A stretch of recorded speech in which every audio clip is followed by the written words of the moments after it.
Salut à tous, c'est Eric Legault de chez Galago Music, bienvenue sur ce premier cours grand débutant spécialement dédié à comment apprendre le piano peut-être autrement, qu'en sachant lire ses notes et tout ça.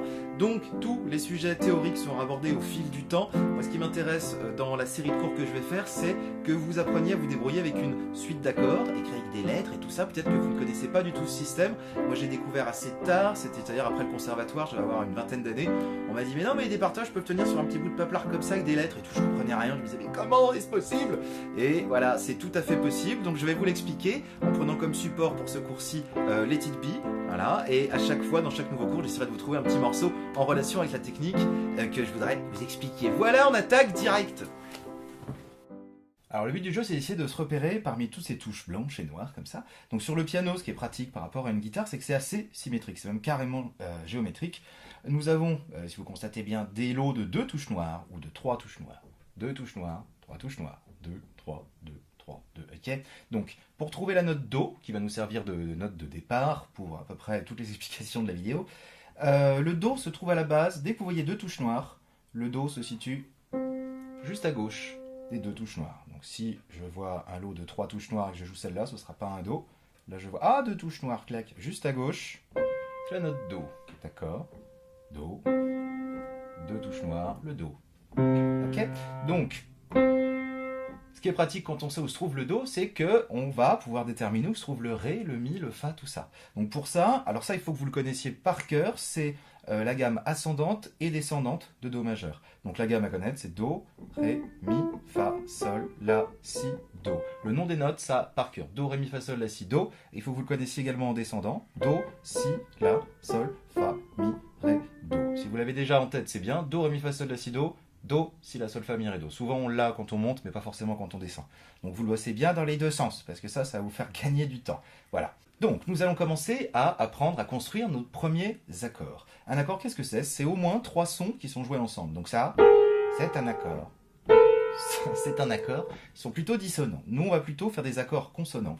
Et on va étudier 2 grandes familles, les accords majeurs et les accords mineurs. Alors qu'est-ce que ça veut dire déjà, un accord majeur? En gros, c'est un accord qui sonne plutôt gai, voilà, il est plutôt content de lui-même. Voilà. Tandis qu'un accord mineur va sonner plutôt comme ça. Plutôt tristesse, vous voyez, c'est vraiment un ressenti. Et donc on va rentrer dans le détail pour savoir comment mécaniquement on construit le majeur et le mineur. Donc pour l'instant, retenez que le majeur, il est content. C'est l'accord qu'on a dans les aéroports. Cette sonorité-là, c'est une sonorité majeure, tandis que on ne mettrait pas ça dans les aéroports, une sonorité mineure. Donc pour construire les accords majeurs, un accord de Do majeur par exemple, on va prendre la note Do, bon, jusque-là tout va bien, et on va appliquer la grosse formule mathématique qui fait 4 plus 3. Ça veut dire quoi? Ça veut dire qu'on va compter 4 demi-tons, puis 3 demi-tons. Qu'est-ce qu'un demi-ton? C'est l'espace le plus petit qui peut exister sur un piano entre 2 notes. Là il y a un demi-ton, là il y a un demi-ton, il y a un demi-ton, entre là et là il y a un demi-ton, entre là et là il y a un demi-ton, etc. D'accord? Donc vous prenez le Do, et on va commencer par compter 4 demi-tons. Donc la seule chose à ne pas oublier, c'est qu'on ne va pas compter les notes de départ. Donc Do, c'est notre note fondamentale. Et on va compter 4 demi-tons par-dessus. Donc 1, 2, 3, 4. On sait que déjà ça, c'est les 2 premières notes de notre accord de Do majeur. Et par-dessus cette nouvelle note qui est trouvée, on va appliquer 3 demi-tons supplémentaires. Donc pareil, je ne compte pas la note sur laquelle je me trouve. Et 1, 2, 3. Do, Mi, Sol. C'est notre accord de départ. C'est notre premier accord majeur. On va réessayer la même chose sur un accord de Ré majeur. Donc je me place déjà sur un Ré. Il va nous servir de note fondamentale. C'est le nom qui donne son nom à l'accord. Et pareil, on applique la formule 4 plus 3. Donc je ne compte pas celle-là. 1, 2, 3, 4. Voilà notre première, ce qu'on appelle une tierce. C'est un intervalle. Et par-dessus cette première tierce, on va rajouter 3 demi-tons. 1, 2, 3. Et ça donne cette note-là. Avec cette technique, vous pouvez jouer tous les accords majeurs de la Terre en position fondamentale, avec la note fondamentale qui est le plus à gauche. D'accord? On verra plus tard les renversements et tout ça. Déjà, il faut bien vous habituer à ça. Donc prenons un accord de Sol majeur. Donc je place le pouce sur la note Sol. Le Sol que vous voulez, pour l'instant il n'y a pas d'impératif. Donc à la vidéo, ce sera plus joli si je le joue là. Donc Sol, le Là. Je compte 4. 1, 2, 3, 4. Et par-dessus ça, je compte 3. 1, 2, 3. C'est un accord de Sol majeur, fantastique. Maintenant la même chose, un accord de Sol mineur par exemple, comme ça on ne bouge pas, quasiment pas. Donc là on applique la formule 3 plus 4. Je repars de Sol, toujours pareil. 1, 2, 3. et par-dessus cette note, je compte 4. 1, 2, 3, 4. Voilà notre accord de sol mineur. Donc la différence entre un accord majeur et mineur est minime, c'est à un demi-ton près. C'est dans la tierce du milieu là que tout va se passer. Si j'ai 4 demi-tons dans ma première tierce, c'est un accord majeur. Si j'ai 3 demi-tons dans ma première tierce, j'ai un accord mineur. Sol majeur, sol mineur. Donc, si on doit faire un accord de La mineur, par exemple, on prend la note La, on va le compter en fonction du Do qui est ici. Donc Do, Si, La. C'est pour ça que c'est pratique de connaître l'ordre des notes en descendant et en montant. Parce qu'on pourrait faire Do, Ré, Mi, Fa, Sol, La, machin. Mais là, Do, Si, La, c'est plus proche. Voilà. Donc le La, note fondamentale. Et j'applique la formule 3-4. 1, 2, 3. Et 1, 2, 3, 4. Voilà. Et ça, c'est un accord de La mineur. Donc au début, ça paraît un peu rébarbatif parce qu'il faut compter. L'avantage, c'est que vous ne pouvez jamais vous tromper, à part si vous oubliez un demi-ton dans votre comptage. Donc le but du jeu, c'est de pratiquer pour l'instant à vide, sans partoche ou quoi que ce soit. Vous partez d'une note, même une note en bémol, par exemple. Une touche noire qui est ici, ce sera la note Si bémol. On verra plus tard comment vraiment on trouve les bémols, les dièses et tout. Voilà, vous partez du constat que ça c'est un Si bémol. Bon, la dièse, mais disons Si bémol. Et pareil, un accord de Si bémol majeur. 1, 2, 3, 4. Et 1, 2, 3. Ça c'est Si bémol majeur. Si bémol, Ré, Fa. Si je veux un Si bémol mineur, je sais que ma première tierce doit contenir que 3 demi-tons. Donc 1, 2, 3. Ah, et 1, 2, 3, 4. J'ai mon accord machin. Si je fais un accord de Fa dièse majeur, je pars de la note Fa dièse. Donc le dièse, pour le trouver, vous prenez la note réelle et vous l'augmentez d'un demi-ton. Donc Fa dièse majeur, 1, 2, 3, 4 et 1, 2, 3. Voilà, ça c'est Fa dièse majeur. Fa dièse mineur, je prends le Fa dièse et 1, 2, 3, la note La, 1, 2, 3, 4. Fa dièse, La, Do dièse. C'est un accord de Fa dièse mineur. Donc on va appliquer maintenant ce truc-là dans le contexte d'un morceau. C'est le morceau que je jouais au début, la Let It Be. La grille est très très bien pour commencer, ça permet de vous familiariser avec les changements d'accords et tout ça. Donc oui, comme je vous disais, ça peut paraître un peu rébarbatif de compter, mais en fait ça vient très vite. Très vite, on arrive à se souvenir qu'un Do majeur, ah c'est ça, Sol majeur, ah je le vois, c'est ça. C'est juste à la pratique que vous arriverez ensuite à gagner du temps pour tout ça. Donc juste avant d'aller plus loin, alors il y a une petite fiche récapitulative sur galagomusic.com qui vous permettra de récupérer toutes les informations dont j'ai parlé là. Donc un truc important à connaître, c'est la notation internationale. Donc là, tout à l'heure, je vous ai dit en français, c'est un accord de Do majeur. D'accord, très bien. En anglais, on ne dira pas Do majeur, on dira un accord de C. Donc ce qu'il faut que vous connaissiez, c'est A, B, C, D, E, F, G. Bon, jusque-là, je pense que vous l'avez. Et que chacune de ces lettres correspondra en français à La, Si, Do, Ré, Mi, Fa, Sol. D'accord, A, B, C, D, E, F, G, La, Si, Do, Ré, Mi, Fa, Sol. Vous trouverez toutes les informations sur la fiche récapitulative liée au cours. Vous allez sur le site internet et tout, et vous aurez tout ce qu'il faut. Donc à connaître par cœur. Donc si on veut un accord majeur, en système international, on ne dira pas qu'on veut un accord de Do majeur. Enfin si en français on le dit comme ça, quand on est entre musiciens, on dit tu fais un Do et tout. Mais sur les partitions, on notera ça un C.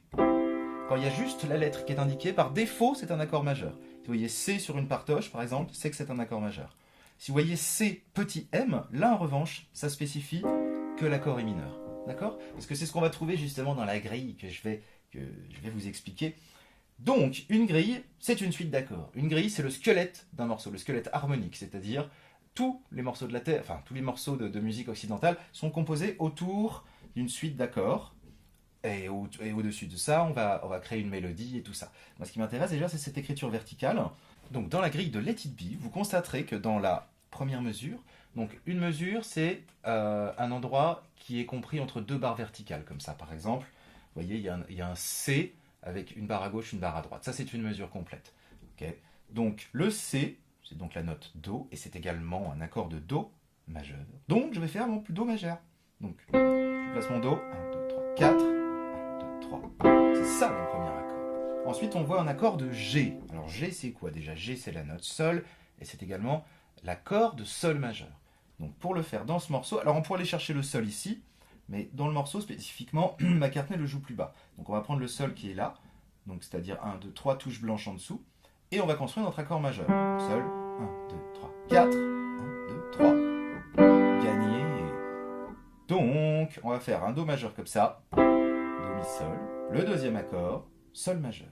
sol, si, ré. D'accord? Au niveau des doigtés, si vous êtes pianiste débutant, je ne t'ai pas dit au début, mais le numéro 1, c'est le pouce des deux mains, et le numéro 5, c'est le petit doigt des deux mains également. Donc si je vous dis que sur un accord de Do majeur, je vais placer 1, 2, 4, ça veut dire que je vais placer le pouce, l'index, l'annulaire. Ça, disons, c'est vraiment le positionnement qu'on souhaiterait.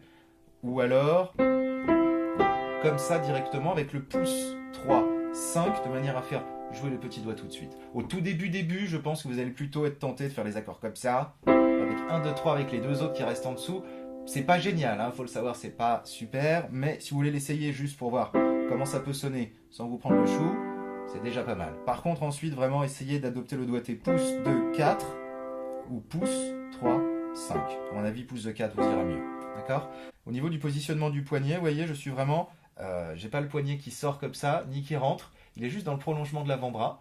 Donc il faut que vous soyez placé aussi assez en hauteur, enfin à la hauteur nécessaire pour que vous ne vous retrouviez pas dans un positionnement qui soit pas très confortable. Okay, il faut que le poignet, enfin l'avant-bras soit au niveau, à peu près un tout petit peu au-dessus des touches. Voilà, si vous êtes comme ça, c'est que c'est trop haut.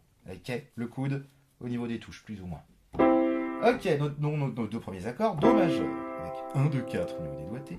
Après Sol majeur, Frac. Après on voit un AM, ça veut dire quoi? J'attends votre réponse. La mineur, bien joué. Donc je trouve un La, Ni, juste à côté. Et je pratique ma formule d'accord mineur. 1, 2, 3, 1, 2, 3, 4. Voilà notre troisième accord. Et le quatrième accord, ce sera un accord de Fa. Donc la note Fa, elle est où? Soit vous recomptez depuis le Do, Do, Ré, Mi, Fa, en ascendant, soit en descendant, Do, Si, La, Sol, Fa. Le Fa est à la base des trois touches noires. Fa majeur, j'installe ma formule 4 plus 3, 1, 2, 3, 4, et 1, 2, 3. Voilà le Fa majeur. Ok. Donc déjà, quand vous avez ça, vous faites la moitié du couplet. Alors, let's go. Do majeur, suivi de Sol majeur, Sol si ré. Après La mineur, La do mi. Et après Fa majeur, Fa la do. Je rentre les doigts que j'utilise pas exprès. Vous voyez bien, ne le faites pas. Hein. Quand vous jouez, tous les doigts sont au-dessus des touches. Il faut qu'ils soient prêts à jouer, voilà, si on a besoin d'eux. Ensuite, la deuxième ligne, on réattaque Do majeur, on revient à la maison. Après, on va encore sur un accord de Sol majeur. Je me place sur le Sol. 1, 2, 3, 4. 1, 2, 3. Et... Et Fa majeur ensuite. Rac. Fa, La, Do. Et on revient en Do. Fin du couplet. Je vous refais tout le couplet comme ça. Do majeur. Sol majeur. La mineur. Fa majeur. Deuxième partie du couplet. Do majeur. Sol majeur. Fa majeur. Et Do. Ok. Maintenant, on va utiliser la main gauche. La main gauche, qu'est-ce qu'elle va faire dans ce premier exercice? C'est qu'elle va doubler toutes les notes fondamentales de la main droite. Alors vous vous souvenez, la note fondamentale, c'est la note qui donne son nom à l'accord. Si vous êtes sur un Do majeur, la note fondamentale, c'est Do. Si vous êtes sur un Sol majeur, la note fondamentale, c'est Sol. Et là, ce que je veux, c'est que la main gauche double cette note. C'est-à-dire, si vous faites Do, Mi, Sol à la main droite, l'accord de Do majeur, la main gauche jouera la note Do toute seule. Pas d'accord à la main gauche pour l'instant, uniquement la note fondamentale. Du coup, ça vient enrober encore davantage notre accompagnement. Donc Do majeur, on le jouera comme ça. Après l'accord de Sol majeur, vous placez bien la main droite, bien sûr. À la main gauche, au début, pareil, si vous commencez, vous serez tenté d'utiliser un seul doigt qui va bouger.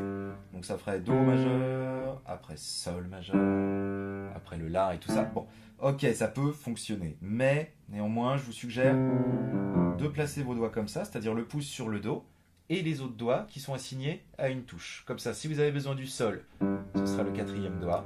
Si vous avez besoin du Fa, ce sera le petit doigt. Et le Do, ce sera le pouce. Comme ça, vous ne bougez pas. Mais je pense qu'au début, voilà, vous serez tenté de faire ça pour bien les visualiser. Donc, en Do majeur, à la main gauche, je fais Do. En Sol majeur, à la main droite, je vais faire Sol, la note Sol à la main gauche.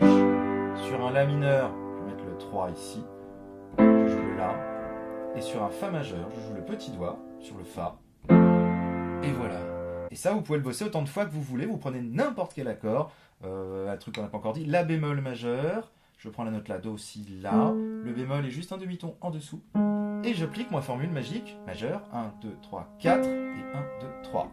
Ça, c'est un La bémol majeur. À la main gauche, je jouerai la note La bémol. ok? Ça vous permet déjà d'installer comme ça des premières notions d'harmonie. Et très visuellement, c'est très pratique de s'y retrouver. Donc je vous refais tout le couplet.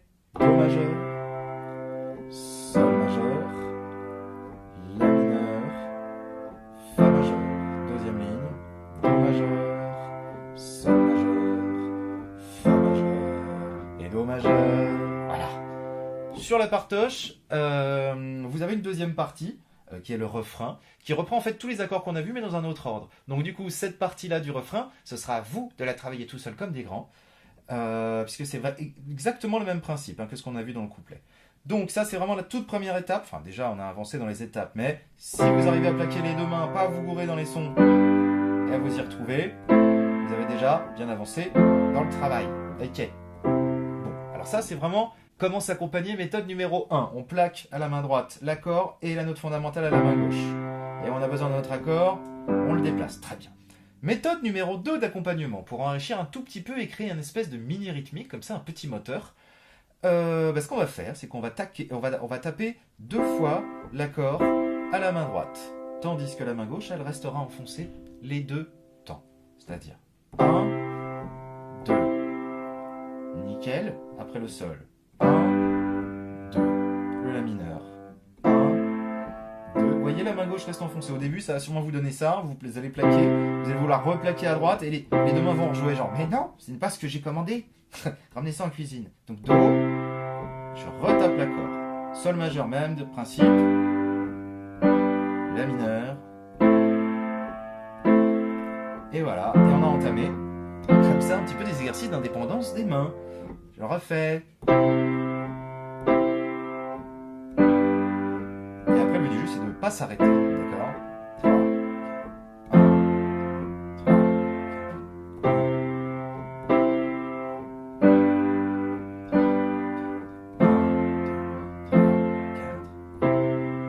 4. Un petit peu plus vite, avec vite fait le chant, histoire que vous situiez. When I find myself in times of trouble, Mother Mary comes to me, speaking words of wisdom, let it be. Voilà. Et sur le refrain, je vous le joue juste une fois sans vous l'expliquer, comme ça c'est votre morceau d'autonomie. Let it be, La mineur. Let it be, let it be, let it be. Whisper words of wisdom, let it be. Voilà, donc à l'issue de ce cours, normalement, vous devez savoir jouer tout le squelette du morceau. Et petit à petit, comme ça, je ne prendrai pas toujours que l'exemple de Let It Be, bien entendu, mais je vous montrerai d'autres méthodes, comme à la guitare, avec des formules clés en main qui vous permettent d'enrichir vos accompagnements très facilement, tout en conservant, voilà, de manière visuelle. Il faut que vous compreniez ce que vous jouiez. Voilà, c'est ça le but de cette série de vidéos pour débutants, c'est que vous vous y retrouviez sur un piano. C'est pas que de la lecture de notes, la musique, c'est vraiment aussi savoir ce qui se passe, enfin, surtout l'harmonie. L'harmonie, c'est ça, on construit les accords, on essaye de comprendre pourquoi ils s'enchaînent bien, et tout ça. Et je pense que c'est un sujet qu'il faut absolument aborder, parce que c'est super fun, et on peut avoir vraiment des bons résultats en très peu de temps. Voilà, donc écoutez, travaillez bien tout ça. Dans le prochain cours, on verra comment on commence à placer aussi la pédale. La pédale, c'est le pied droit qui fera ça, qui permet aux accords de faire durer les... Enfin, qui permet aux notes de durer, c'est-à-dire j'appuie sur la pédale, jusque-là tout va bien, et là, j'enlève la main, les sons durent toujours, c'est dingo, hein. Donc c'est très pratique pour faire des trucs jolis, ça donnera ça. Ok, ça fait le petit liant, si je le fais pas, les sons s'en vont tout de suite. Voilà, mais ça on le verra le prochain coup. Vous bossez déjà bien vos déplacements, parce que la pédale, il y aura une mini astuce, donc il ne faut plus que vous ayez besoin de penser à où je vais, quel doigt doit jouer, d'accord? Vous bossez bien là-dessus, limite, vous faites des enregistrements chez vous, genre voilà, jour 1 ça donne ça, et tous les 2-3 jours vous refaites une petite session d'enregistrement et vous voyez comment ça évolue. Voilà, ça pourrait être rigolo. Bon, je vous souhaite bonne musique, à très bientôt, ciao.